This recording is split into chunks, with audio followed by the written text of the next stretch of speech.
Good morning. This is Father Stephen Kelly from St. John's Church in Detroit, and we're continuing our series of daily morning meditations, where we generally look at one or another of the lessons that are assigned for morning or evening prayer, what is known as the Daily Office Lectionary. Today for Saturday, let's take a look at the Passion Gospel.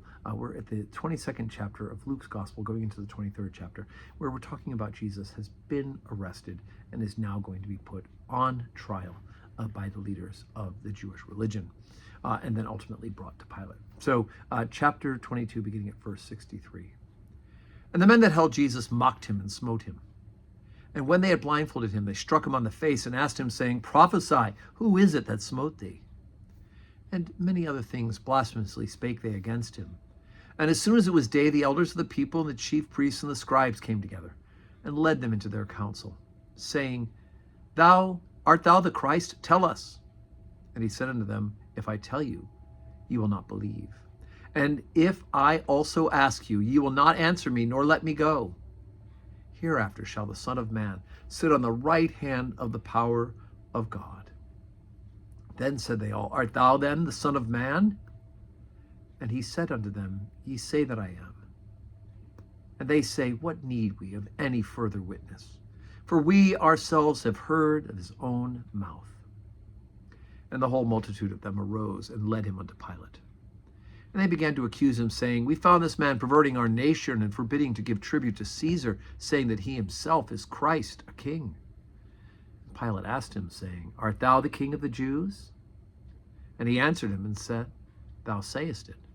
Then said Pilate to the chief priests and to the people, I find no fault in this man. And they were the more fierce, saying, He stirreth up the people, teaching throughout Jewry, beginning from Galilee to this place. When Pilate heard of Galilee, he asked whether this man was a Galilean. And as soon as he knew that he belonged to Herod's jurisdiction, he sent him to Herod, who himself was also at Jerusalem at that time. When Herod saw Jesus, he was exceeding glad, for he was desirous to see him of a long season, because he had heard many things of him, and he hoped to have seen some miracle done by him. Then he questioned with him in many words, but he answered nothing. And the chief priests and the scribes stood and vehemently accused him. And Herod with his men of war set him at naught and mocked him and arrayed him in a gorgeous robe and sent him again to Pilate. And the same day Pilate and Herod were made friends together, for before they were at enmity between themselves.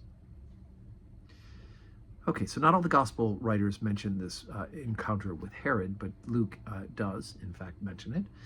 And of course, it is along the same lines as all of those other leaders who want to see a miracle from Jesus. They want to see him do some performance as if it's some sort of magic show, right? Jesus doesn't do miracles on demand.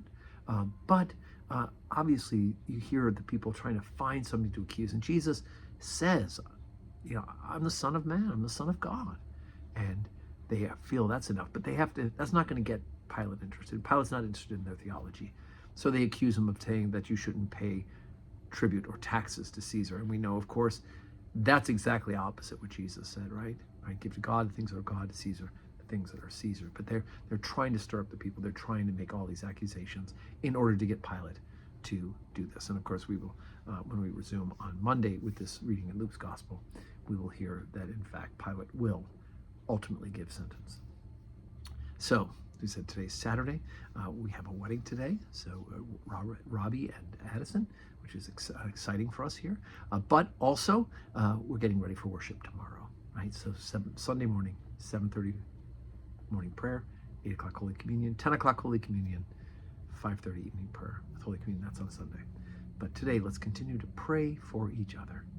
And may God grant us a Saturday that is full of blessings.